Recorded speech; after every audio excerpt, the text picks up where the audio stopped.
Долго се чека за систематизација и годишни планови за вработување. Затоа во училиштата и градинките не може да се вработи персонал. Ова е заклучокот на дополнителниот министер за администрација и информатичко општество Стефан Антоновски по денешната средба во Штип. Вели дека ваквата ситуација е неприфатлива и затоа се прават напори да се коригира и да се помогне на општините и институциите.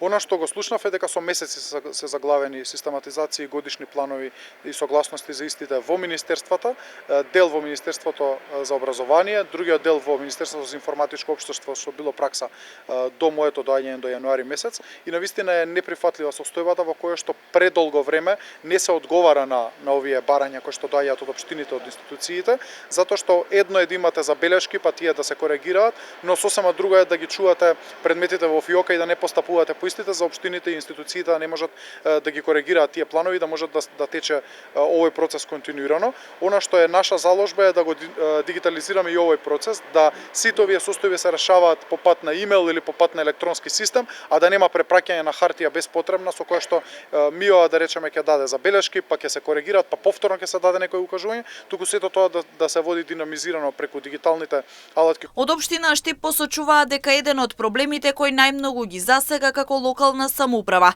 се листите за чекање во детските градинки. Јорданов е дециден дека простори за сместување на децата има. Треба да се работи на вработувањето на соодветен персонал. Ова се активности кои што тековно ги спроведуваме, ги реализираме. Драго ми е што имаме можност да бидеме во корелација и соработка со представници на централната власт, конкретно со Министерството за информатичко општество.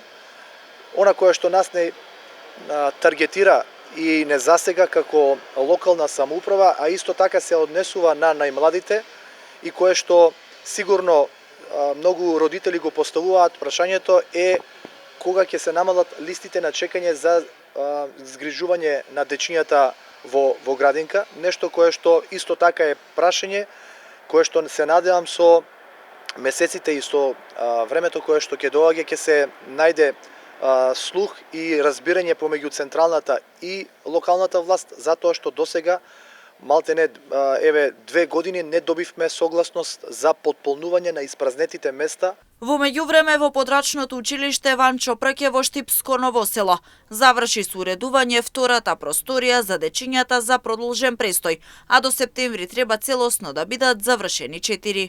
Веќе ја завршивме и втората просторија. Се надевам дека до почетокот на следната учебна година, односно до септември месец, ќе имаме 4 реновирани простории и капацитетот на учениците сметам дека некаде до кај 120 ученици ќе можеме да згрижиме во продолжениот престој, да излеземе во пресред на барањата на родителите за поквалитетна настава и нормално одговориме на барањата.